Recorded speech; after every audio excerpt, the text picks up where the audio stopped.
បាទជំរាបសួរសួស្តីបងប្អូនទាំងអស់គ្នានេះជាទស្សនវិជ្ជារួមដែលនៅក្នុងផ្ទះរបស់ខ្ញុំហើយនេះជារឿងទៅតាមបាយជូររបស់ខ្ញុំដែលខ្ញុំបានដាំរយៈពេល6ឆ្នាំហើយនេះផ្លែដែលវាចេញមកឆ្នាំនោះបានផ្លែច្រើនហើយថ្ងៃនេះដែរជាថ្ងៃដែលខ្ញុំត្រូវបាញ់ជីវាបន្ថែមទៀតដើម្បីឲ្យផ្លែវាកាន់ឲ្យបានល្អជាងនឹងបាទខ្ញុំនឹងជំរាបបន្តទៀតតទៅទៅនឹងការដែលយើងត្រូវលាយជីបាញ់របៀបម៉េចហើយនឹងស្រោចគល់របៀបម៉េចអញ្ចឹងនេះជាទស្សនវិជ្ជាផ្លែទៅតាមបាយជូរផ្ទះរបស់ខ្ញុំមិនថាបងប្អូនមិនថាខ្ញុំទេដំណាំដែលយើងដាំនឹងផ្ទះឲ្យតែឃើញមានបានផ្លែបានផ្កាវាឲ្យផលរបៀបនេះយើងមានអារម្មណ៍ថា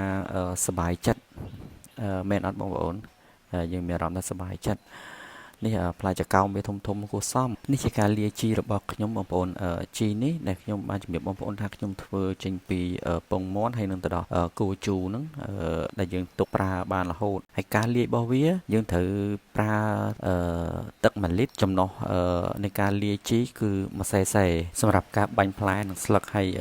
ទឹក1លីត្រយើងអាចដាក់3សេសេសម្រាប់ការស្រោចគល់អញ្ចឹងបងប្អូនអនុវត្តតាមវិធីហ្នឹងទៅនឹងមានប្រសិទ្ធភាពហើយដោយសារខ្ញុំថតដៃមួយចំហៀង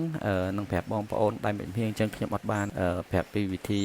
ប្រាប់ពីការចាក់លាយទេតែនេះខ្ញុំបានចាក់លាយហើយអញ្ចឹងខ្ញុំប្រើទឹក3លីត្រជាមួយនឹងជីយើង1កំបទឹកសុទ្ធហ្នឹងបងប្អូនសូមកន្លុកវាឲ្យសព្វកន្លុកដូចខ្ញុំកន្លុកអញ្ចឹងកន្លុកវាឲ្យសព្វហើយយើងទុករយៈពេល5នាទីបងប្អូនបាញ់ឲ្យសព្វលើស្លឹកនិងផ្លែសូមអរគុណដែលបានទស្សនាវីដេអូនេះ